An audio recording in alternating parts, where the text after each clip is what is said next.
Welcome to the Underground Nation podcast, where the lights stay low, the truth stays loud, and the underground always has a voice. Tonight, we step into the shadows of the West Coast Underground with an artist who brings raw energy, dark narratives, and unapologetic authenticity straight out of Sacramento, California. This is an artist forged in gritty reality, blending horrorcore atmosphere street with level storytelling, sharp bars, and a catalog that refuses to play it safe. From projects like The Devil's Advocate and Probable Cause to his latest drops pushing the limits of independent hip-hop, this guest represents the hunger, the grind, and the darkness that fuels real underground culture. He's not here chasing trends, he's here carving his own lane. Tonight, your host with the ghost, Bounce Ball Boogie, sits down to talk music, mindset, survival, and the realities of staying independent in an industry built to chew artists up and spit them out. Underground Nation, lock in, lean back, and turn it up. This is Lil Sicx.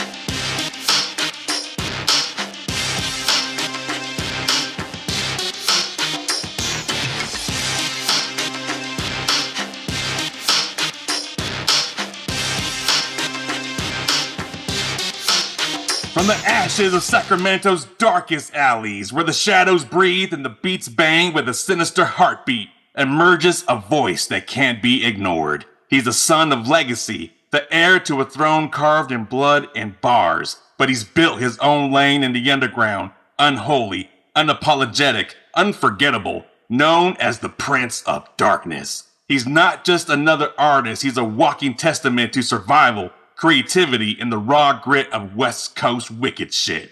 With projects like Hell's Angel, the Prince of Darkness trilogy, The Devil's Advocate, and his most recent Resurrection, he's proven that every track is not just music, it's a cinematic nightmare you can ride to. Underground Nation, brace yourself, because tonight we sit down with the one and only Lil Sicx. Yes, sir. Yes, sir. That's a hell of an intro, man. I appreciate it. That's a fucking Lily. Thank you so much for sitting down with us tonight. I know you're a busy guy, but how are you feeling, my man? Man, I'm feeling good. Got the day off, so I'm glad to get some work done, tap in with you, and get this out, man. It's love. All right. Hell yeah. Yeah, we appreciate you. I wanted to start and ask you, coming from Sacramento and being the son of Sicx, what kind of pressure or inspiration did that put on you stepping into hip-hop? It's a lot of pressure, man. Just to hold myself to that standard, those are the motherfucking Sickness 4 founders are highly regarded as lyricists, rappers, and everything. So I know I couldn't come out with no bullshit. But that never really even crossed my mind as an issue because I know where I come from and I know my pen is dope. I know what I'm doing. So I respect the craft. I definitely took my time to level up, learn everything I can. I still do to this day. But, I knew what I was signing up for. So, yes, it's a lot of pressure, but, I'm built for this. It's in my veins. So, naturally, He's built for it, ladies and gentlemen. Yes. Do you feel like you're carrying a torch for Sacramento horrorcore, or do you see yourself creating a whole new flame? I would hope so, man. But at the same time, I don't want to keep saying what I'm trying to do. I want the people to just see it and understand it, and the people prepared because all my stuff is not horrorcore. I've grown over the years. I got a new kid. I'm getting older. And I don't like to do the same thing over and over and over again. So yes, my first 4 projects are super dark. I'm always gonna have a couple dark songs on my tracks. On my albums or my EPs. But not everything is horrorcore. That's why I say I'm a horrorcore hip hop artist because if you're a student of the game, there's different types of hip hop. I like a little bit of everything. I listen to a little bit of everything. So when I'm making songs and I'm creating, I don't want to be stuck in a box. I want to be able to do features, commercials, acting. So make jingles, whatever the job calls for. I want to be able to do it. Absolutely. But at the same time, who else is even qualified to do horrorcore and make it dope and not cheesy? So it's like I'm doing both, man. Hell yeah, I agree. It's amazing. But at what point did you know music wasn't just something you wanted to do, but something you had to do? Man, just a lot of real life destiny/fate type of situations. I couldn't ignore the people I was meeting. just people pop into your life at certain times, and it just the music found me again. I tried to stop rapping. I tried to quit. I used to rap when I was in my teens and my early 20s, but I always was just fucking around just because I knew I was not really good at it. So I guess I didn't value it. I guess I didn't appreciate it. But man, music keeps me going. Making Hell's Angel, it helped me a lot mentally. I was going through a lot of my personal life, so getting into music was literally to get those thoughts, those ideas, and those pains, those traumas on wax, man. And that's just how I make my music. So whatever comes out is just that's what I'm going through or that's what I've been through. But now I create songs based off of what I want to hear. But them first few albums, them first few projects, man, it was just trying to get everything out, bro. Absolutely. So are you saying that now you focus on creating music that you like to hear? So you're making it for yourself, and who resonates with it, resonates with it. It's always been that way. It's just that when I was first dropping my shit, I was specifically saying, hey, this is the Sacramento sickness. My projects had to reflect that. After Hell's Angel, The Prince of Darkness 1, 2, and 3, I wanted to make some different statements. You know, I felt different at the time. Times passed, things happened. So I just naturally grew, man. But I definitely want to be known as a horrorcore rapper. I'm not ashamed of it. I'm not embarrassed of it. These motherfuckers nowadays are lightweight, kind of, acting weird and or hiding behind it, or just basically like not accepting and not embracing it, man. If you do horrorcore, keep making horrorcore. Let everybody do what they're gonna do. And you don't have to only make horrorcore. That's another thing. Yeah. If you make horrorcore, why is it looked upon like, hey, you can't do nothing else? Like, man, I make dope music, man. I do music with everybody. I feel like we can all learn something from each other when we collab. And I just carry that with me, man. And I just try to make dope music. So if it's a gangster beat, you're gonna get a gangster Lil Sicx verse. If it's a horrorcore beat, you're gonna get a horrorcore beat. I mean a horrorcore verse. But if it's on some fly shit, then we're gonna be on some fly shit. I know how to switch it up. I know how to stick to topic, and we're gonna make it work. Yeah, absolutely. Fuck yeah. If you're loving the Underground Nation podcast, but wondering how to show support, we got you. Head over to Bounce Ball Boogie's TikTok shop and gear up with Underground Nation sweaters, tees, bumper stickers, and more. Plus exclusive Bounce Ball Boogie merch straight from the Boogieverse. Represent the host with the ghost in wicked style and discover the wild characters born from the mind of Bounce Ball Boogie. Tap in and join the movement under the surface. From listening to your music, I wanted to ask, how do you balance shock value with storytelling, making sure your music isn't just dark, but actually deep? Yeah. I like that question, man, because obviously we got to figure it out. We don't want it to be too ridiculous to where, and then we don't want it to be too serious to where people can't just sit back and enjoy it. So that balance is just, man, what do I think is dope? That balance is just, my opinion on where the balance should be, depending on the type of song, because a lot of shit, horrorcore can be seen as silly, but shock value, I don't necessarily write for shock value like intentionally. I just write what the beat makes me feel. And if the beat makes me feel like I want to slice somebody's neck off and wear their skin, I'll write that. No, it's not like I don't sit down and be like, all right, how can I kill somebody in this verse? I don't, bro. Like, I just sit down and listen to the beat. And if the beat takes me to a dark place, if the beat takes me to a world where something's going on in my mind, I literally say that out loud, a couple bars, and then start writing, man. So it's like the shock value is just because that's just how my mind is. Absolutely. So is that where you start? The instrumental, you got to feel the beat, and that's when the words come to you, or the words come to you first, where you're looking for a beat? There's different situations. I don't like to force anything with my music, so sometimes I will have a concept, Sometimes I will go into a song saying, okay, I don't want no N-words or no curse words in the song. But other times I'll have a fucking nightmare and just wake up and and put that into music form. Sometimes I'll fall asleep to First 48, and put that into music form. Finding the right beats for those situations is a tough task sometimes, but a lot of the times I just have like premonitions, flashes, and I just see things in my mind when I hear music or I think of music. So I'm just trying to write what I see in my brain. And that works for me, man. You mentioned a few minutes ago, you find love in all different realms of hip hop. Which artist inside or outside horrorcore shaped your sound the most? Besides, the obvious three, Lynch X and Six. I listen to a lot of Chewy. Who else I've been listening to, man? A lot of Wayne, old school Wayne. I listen to a little bit of everything, man. But La Russell, like people, I don't think people would think that I listen to La Russell, but I think La Russell is amazing as an artist and as a teacher, as a mentor, as a motivator, man. You know, public speaker. He does a little bit of everything, and he does it with a positive, great heart. So I think he's dope, man. So really, I just listen to whatever comes in my aura, man. And if I like it, I'll keep listening to it. Hell yeah. Right on. Hell's Angel was your breakout.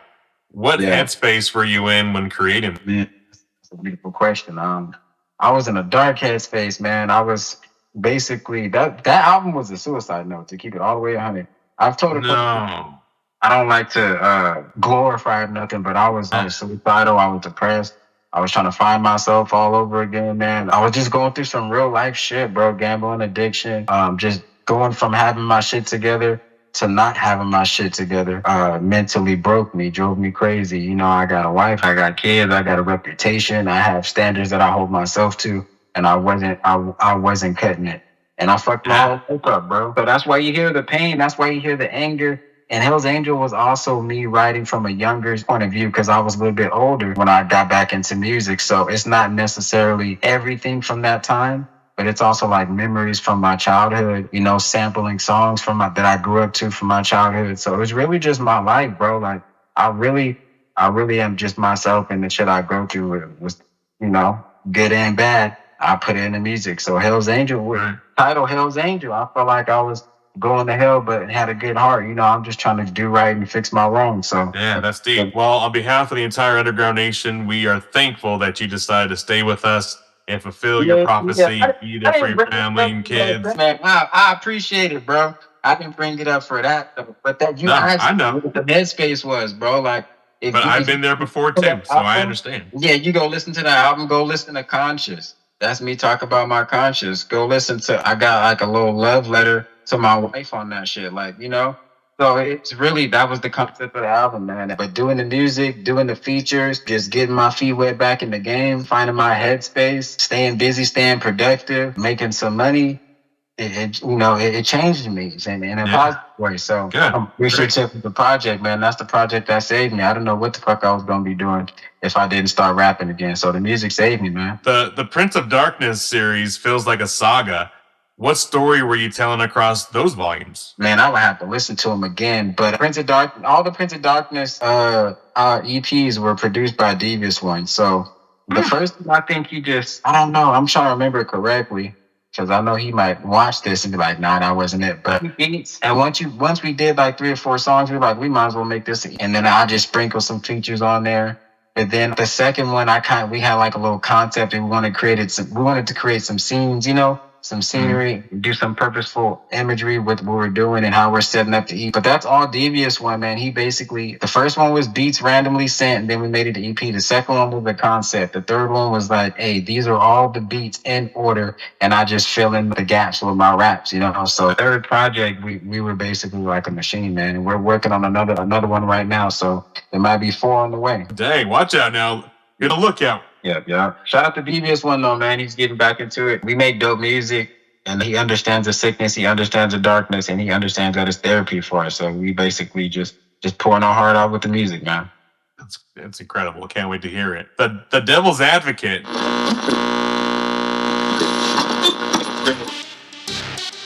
If you're loving what you're hearing with Lil Sicx, then trust you're going to love what you uncover next. Head over to underground-nation.com, where the culture runs deeper, the artists stay independent, and the underground gets the spotlight it deserves. The new issue of Underground Nation magazine is dropping this Christmas, packed with raw interviews, exclusive features, and the voices they won't play anywhere else. This isn't mainstream. This isn't watered down. This is the underground. Discover the artists. Support the movement. Visit underground-nation.com. What was the central theme behind that project, and what do you want listeners to take away? That theme is based on the movie The Devil's Advocate. That was one of the dope horror films. That's one of my favorite movies. Yeah, exactly. So it's not like a copycat of it, but it's loosely based off of that. That was the energy that I was bringing. A lot of people mistake that album as me admitting that I'm a devil worshiper. I'm not. It's based off the movie. It's a concept. We play with dark energy and light energy, and this one just happened to be called The Devil's Advocate. You know, like it wasn't no deeper than that. But with the album, we had a few singles on there, like Put One in the Air. We put that one on there. That one's kind of dark, talking about slavery and just another concept of why do we accept this type of behavior, the racism in the world. And then we got songs like Limit Break. I want to do some upturned shit, some turned up shit, I should say, just to have something fun to perform. And man, we do a little bit of everything, just how I'm feeling, the beats, like I said, what they tell me to do. And the first round of that CD or that album, I sent it to my manager and he was like, it's not dark enough. And it's because my life was getting better, bro. Like things are getting better. It's hard for me dark, depressed shit when I'm happy. So I'm like, fuck. I listened to it again. I'm like, it's called The Devil's Advocate, and it isn't dark enough. And it kind of made me salty, like, what the fuck you mean it's not dark enough? I was like, all right, fuck it. Then that made me mad. And that's when I went to go put in songs like Creek Call, and it's just hella dark hardcore coming out the gate, like, fuck what everybody got to say. And then that came about, man. Incredible. Your newest work, The Resurrection. What are you resurrecting? Man, I got one that's newer than that. I meant to say something earlier, but I don't want to be an asshole. So if you have a resurrection question, I'll still answer it. But my latest one is cross prevention. Cross prevention. That's my latest one. But whatever you got to ask me about resurrection is good. Let's run it. Well, I totally missed the new one. I was totally bumping The Resurrection before we even got on the podcast here. That's all good. That's a good one. If that's your first Lil Sicx project, that's a good one to start at. If not, Hell's Angel, of course. I started Hell's Angel, just kind of progressed my way. But what are you resurrecting in yourself and in the culture with this album? Man, like you said, the word culture, that's the sickness culture, the way we carry ourselves, the standard that we hold ourselves lyrically, just not doing weird shit for clout and just being a solid nigga. You know, that's rare these days for some reason. I don't know, man. That's just what I bleed, bro. That's just in me. That's what I was raised around. That's my favorite genre of music. And I'm just a living second generation of it, man. I'm just going with the flow. The sickness is in me. The sickness is in you. Yeah. I wanted to ask, because you mentioned coming from a dark place and depression, and now you're evolving to a happier, subtle life. What demons did you battle when you were not in the booth? Gambling addiction, withdrawals, just childhood trauma for the shit that my dad went to jail for. That's, you feel me, forbidden to really say, but if you know me, you know my name, you know where I come from. It's a part of my story. I can't act like that didn't affect me or still doesn't affect me. Losing homies to the streets, you feel me? Motherfuckers getting locked up, getting killed, overdosing, family. Just real life, bro. I mean, like it's just real life, bro. And not everybody's life is this dark. I don't know, but you know, all the shit we go through, bro, I gotta get it out somehow. You feel me? Absolutely. I gotta get it out though.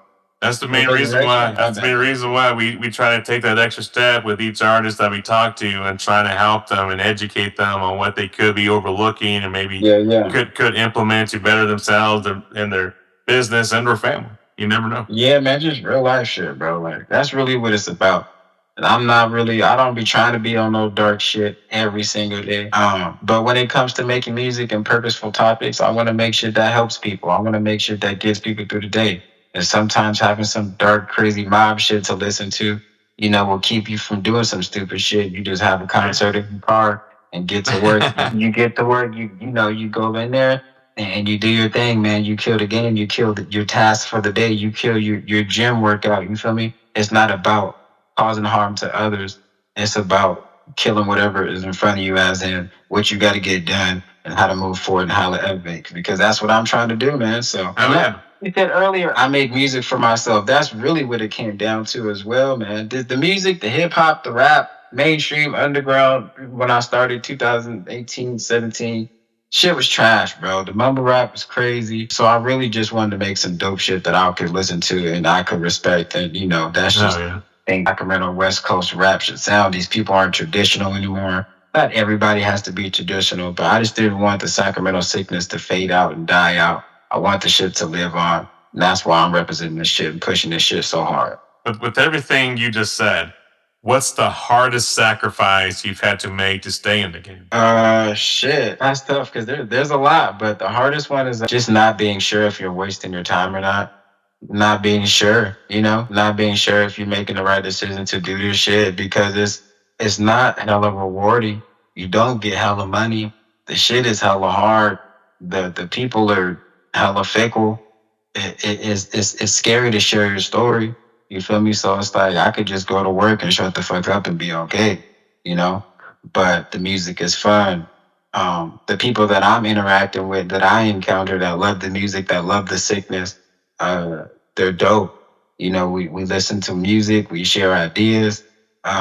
They support, they buy shit, man. So really, man, this shit just got fun, bro. And if I'm having fun and I'm still doing what I love, I don't think I can stop the music. I tried to stop, like I said before. The music just comes out of me, bro. So I'm just gonna stop fighting the shit and just make the shit. Yeah, don't fight it. Stop coming out. Just let it keep going, please. That's what I'm doing, bro. That's what I'm doing. And it's opening doors. And whenever it opens a door, I take that task seriously. I train myself to the occasion, and I try to go kill it. You feel me? That's what I've been doing. That's why I'm here. Like, I was speaking to today, man. I was like, let me just get myself ready, and we're gonna go kill it. That's it. That's where I found a passion with doing podcasting because I've been able to preserve your voice as the person you are today, telling the story how you want it told. So God forbid when that time comes, we leave this planet, our younger generations can always revisit this, hear our voices, and be able to hear the story that we have to tell. You had in your career, you've worked with legends like Brother Lynch Hung, Spice One, and many others. Which collab meant the most to you personally?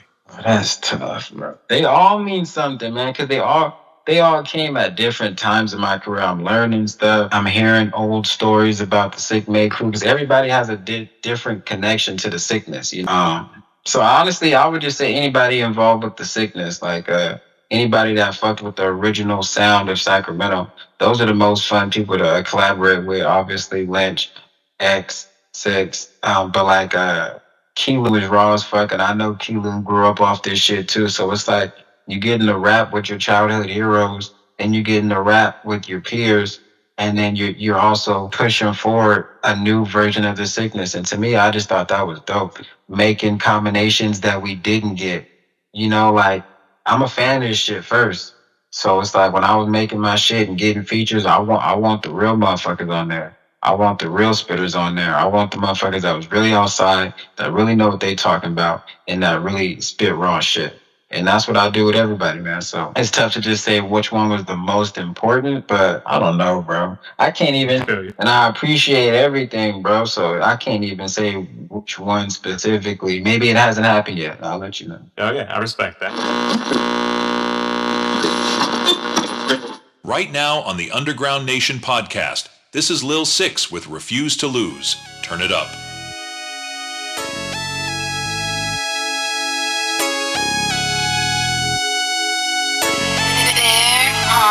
I refuse to lose. Fuck them 22s. I got an AP10 and a throwaway tech 9, so you know you can't fuck with mine. I refuse to lose. Fuck them 22s. I got an AP10 and a throwaway tech 9, so you know you can't fuck with mine.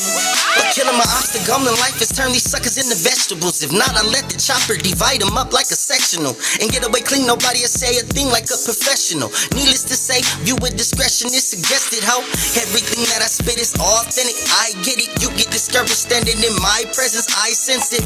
It's all up in your energy. You finicky. Then them type of suckers I don't want in my vicinity. You feeling me? They full of hatred and buku jealousy. Swearing they got my back, but whole time praying they see the end of me. But I be damned if you niggas let me victimized. If there was ever a problem between you and I, you ain't gonna leave this building alive. And I don't know what the fuck you smoking, doggy, I ain't joking.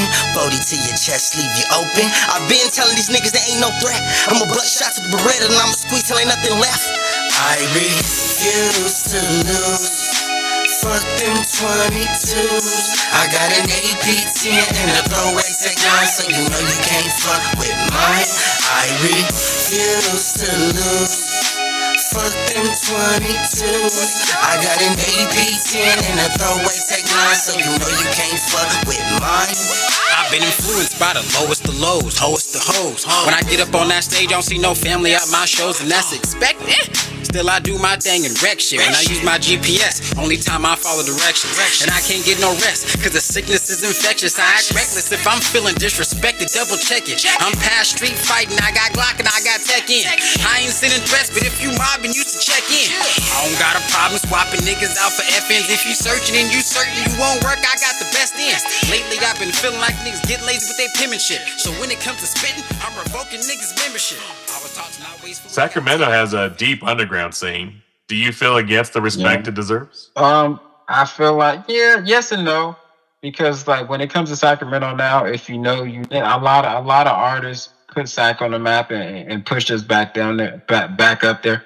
But underground wise, it's like the kids don't respect it, and that doesn't necessarily bother me. But I feel like when we were coming up, this shit was our shit, so we respected it. And if anybody's coming up and they're rapping, I feel like they would be a better artist knowing their history, knowing their forefathers, and just knowing the culture of the rap game. Because a lot of them are raw as fuck, but they don't got no flow. They don't got no, I'm saying? Like they're missing something. And I feel like they're missing something because they haven't listened to 20 years of music. You feel me? And I don't expect them to go listen to everything, but I just feel like you learn from these artists. You feel different shit. You hear different shit, different cadences. It might inspire you in a different way. Because I think the shit is getting boring. I think the shit's getting repetitive. I think the kids are going doing the interviews, incriminating themselves. I think these motherfuckers enjoy going to jail. I think these motherfuckers like getting caught. So I'm just like, what the fuck is going on, bro? Like, why is everybody crashing out? And a lot of that comes with who you're listening to, whether people want to admit it or not. These young people, what you listen to is who you become. So, and maybe not for everybody, but for motherfuckers that's outside listening to this shit, doing what the music say is who you become. So be careful who you listen to, man. Make some E40 in there. He gonna give you some game. He gonna tell you how to get some money. You feel me? Like you listen to certain motherfuckers for certain reasons, man. Like you listen to the only crash out shit. You only creating diss music. Where's that gonna lead you? And I hate to sound like that guy, but that's where I'm at with this music shit too, man. I'm trying to show these motherfuckers you can win without being dumb, without being compromised, without painting your fingernails. No disrespect to the motherfuckers that do, but if you're a gang, you don't do that type of shit, especially for no money or no clout or no fame. So it's like, keep it real, man. Keep it solid. Tell your story. If you're a square, you can be a dope ass rapper. That's a square. Stay safe. Be smart. Make money. Live long. Stay blessed. That's it. Amen to that. If you could resurrect one artist from the past to collab with, who would it be and why? That's tough, but at the same time, the first person that popped in my head was Briz. I think he was dope as fuck. I think his life got cut short due to street drama or whatever politics happened. But I think that's one that we lost too soon. I feel like he was the next big star for Sacramento, and it would have been beautiful to see him blossom and perform all this shit and keep making new shit and just grow. And he was putting on for the city. He was putting on for his section. And it's just unfortunate that he had to go the way he went. But I think we could have made some crazy slaps. I think changed the way people rap. 10 years ago, everybody was trying to rap like Mozzie. And in the last 5 to 7 years, everybody's trying to rap like Briz. And it has been slowly changing to like the Stockton cats. But their flow was originally based off of Briz's flow. So I really think we lost a legend early. And his impact is still there. You can still hear it right now. The beat selection, the way they're flowing, all that shit, that's from Briz. So to answer that, it will be Briz. Got it. How can I say this? What does Prince of Darkness mean to you? Is it a crown, a curse, both? It's a little bit of everything. I'm glad you asked because R.I.P. Ozzy Osbourne. When I created the tag for myself, or when I started to say that, I was not aware that he called himself that. I would have avoided it completely, just out of respect. But obviously, I knew who Ozzy Osbourne is and was. But it didn't come out that way. I was trying to make random stuff for intros. I wasn't good at doing intros at the time, so I was practicing. I was at Funk Beta's studio, and I was just saying shit. Just the ideas. I'm just saying shit into the microphone to see what sounds dope. And I just ended up saying it, and I thought it was cool. And I kept it rocking, and it turned into what it turned into. Dang. That's from the music standpoint. But also, I feel like in a life standpoint, I'm the Prince of Darkness because I turn negatives into positives. And like I said, it's just been a dark life growing up. My father going away for what he went for. I always felt like he was the king of darkness. Like, that's the most fucked up way you could go. You could leave your family and the thing you could do. So it was like almost like I come from evil, but I got to make something right out of this. So it wasn't really saying the king and the prince out of something like I'm better than you at this. It was really like, man, this is what I come from. This is what I don't want to become, but this is the skill set that I have. This is the name that I have. How can I make this work? That's it. And that's where the other side of the Prince of Darkness comes from, just because of all the dark shit I grew up around, all the shit I was exposed to, and all the shit I had to go through and pull myself out of. So it really means something to me. Like, it's not just to copy anybody or to sound cool. Absolutely. If your music could do one thing for the listener, scare them, heal them, inspire them, which would you choose? As a horrorcore artist, I want to say scare them, because if you don't scare them a little bit, are you really doing your job? You know, it's supposed to be spooky. But at the end of the day, like I said, I want this music to help people, man. For some reason, this crazy ass shit that we listen to helps a certain type of person, or it helps people. I know it helps me. It helps me get through days. So just help people, help people do right, help people not give up, you know, give people hope. You know, I changed my life around. I'm doing the best I can. And I just wish others can do it as well. And also the Prince of Darkness was just to get people out of the darkness. I feel like when you want to rise up in life, or you want to help somebody, it doesn't come from the right person. It won't work. If you haven't been through nothing, if you're spoon fed, so you know, silver spoon fed, the person you're trying to help might not even want to take that advice just because they feel like you wouldn't understand. But I feel like when you really been down and out, when you really been homeless, when you really been hungry, when you really have to choose of doing right or doing wrong to survive, I feel like you know, you got a voice, you got to use it, and you got to help the people that were down there with you and give them a chance too, because people help me. Absolutely. Absolutely. I had a good friend out here in Denver. He was an upcoming hip hop artist, and he saved up money for a long, long time, like at least 2 years that I was aware of. And he finally invested and bought a store, and he was building a recording studio in there, and he was going to sell merch and whatever in it. He had this shop for only 2 weeks before these fools, haters, I call them, went in there, gunned him down, left him dead, robbed him for all his equipment, took everything out of his store. And he was a good friend of mine. And I knew his family, and having to watch them grieve and then have to find ways to fundraise for him. I just kind of realized from that, like, how close to home we don't think about. We're chasing our dreams, and we kind of overlook things that we're kind of putting ourselves at risk. That's a situation, man. Yeah. I wasn't ready for that one. I'm sorry for your loss, though, bro, because you sharing a personal story with me. I'm sharing personal shit with you. I'm sorry for your loss, man. That sounds shitty. Yeah, but that's when I realized that a lot of artists, especially in the underground, they don't have the education that those that have success or are doing it big, and we don't have that education. We're just throwing money out there, making what we think is right, and throwing it at the wall and see if it sticks. A lot of us don't even have a plan. We're just doing what we think is right. Yeah. But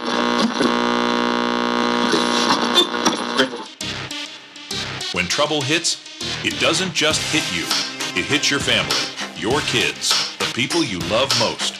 Maybe you've got a teen who's making wild decisions, or a family member caught up in something serious, or you just want to be prepared before life pulls a fast one. So you call a lawyer, right? But have you ever checked the price of a legal consultation? Hundreds of dollars every hour before you even know what your rights are.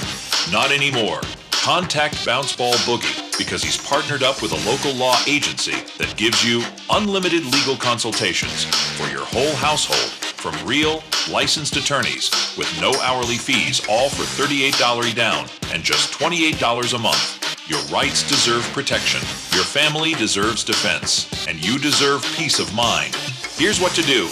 Email ugnpodcast@gmail.com, subject line, I need a lawyer. Boogie will personally respond with all the info you need. Don't wait for the worst moment of your life to find out what help costs. Protect your home, protect your future, protect your rights with Bounce Ball Boogie at your side.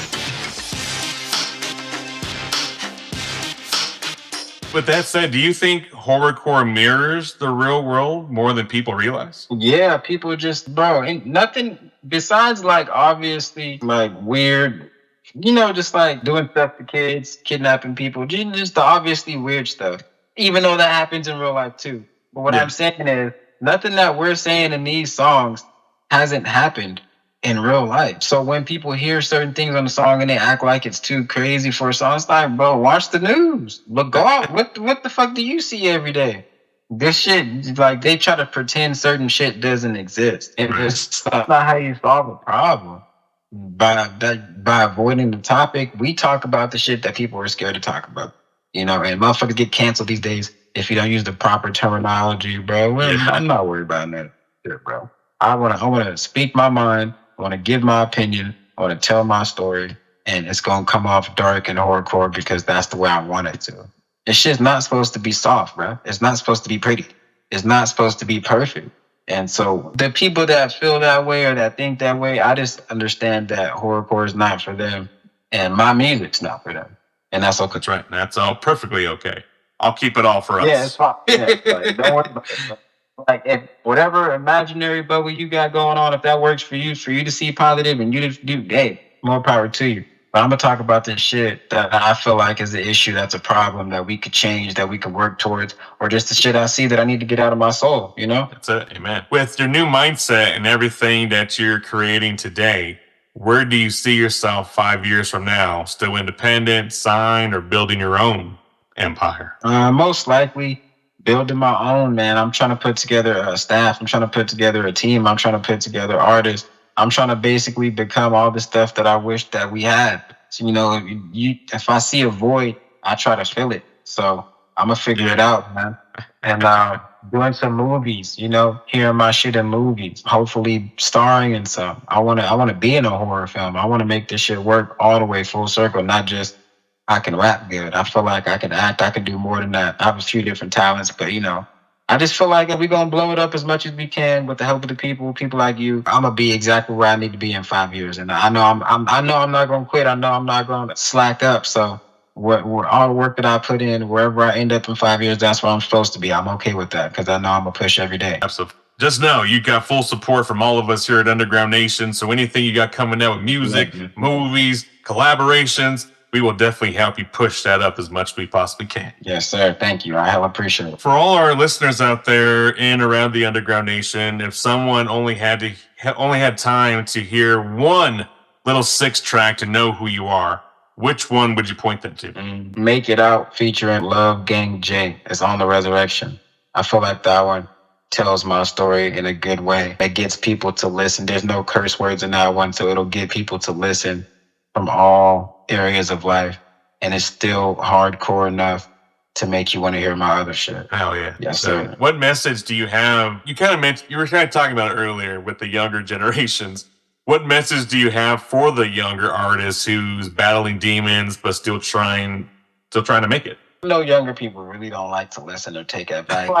Because I didn't. Because we think we know it all. Because we think we're the shit. Because, you know what I'm saying? So it's just like, man, just make sure if you're following anybody, make sure you got a good leader. Make sure you're actually following behind somebody that wants your best interest, that has your best interest. And just don't crash out, man, because shit's just way too common these days. Motherfucker just giving up, crashing out, or just risking something for crumbs. And it's like, nah, bro, you way too dope for that. Just don't crash out. Give yourself a chance. Everybody ain't gonna make it, but give yourself a chance, man.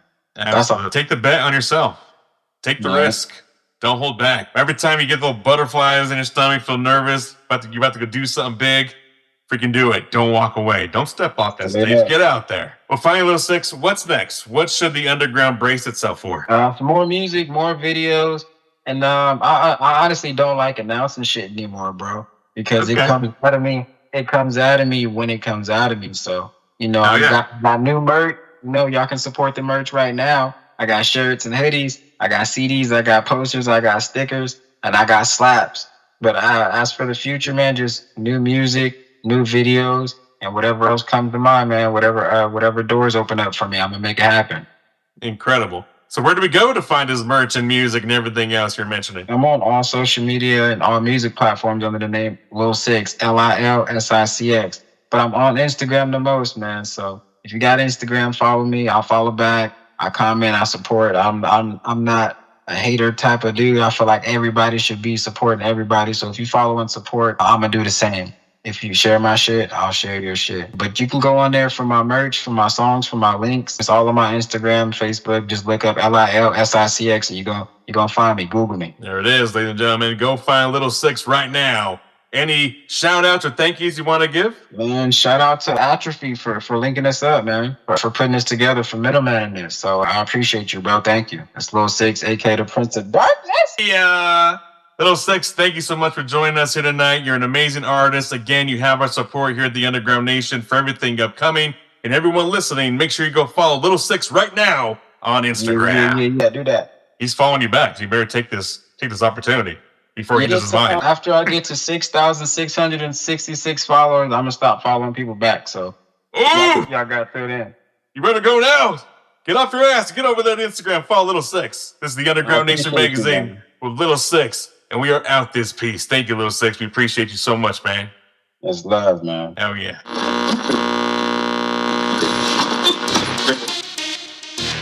That was another killer episode of the Underground Nation podcast with your host, with the ghost, Bounce Ball Boogie. Be sure to like, follow, and subscribe to our guests on all social and streaming platforms, and show your support for the Underground at underground-nation.com, where real music lives, loud and proud.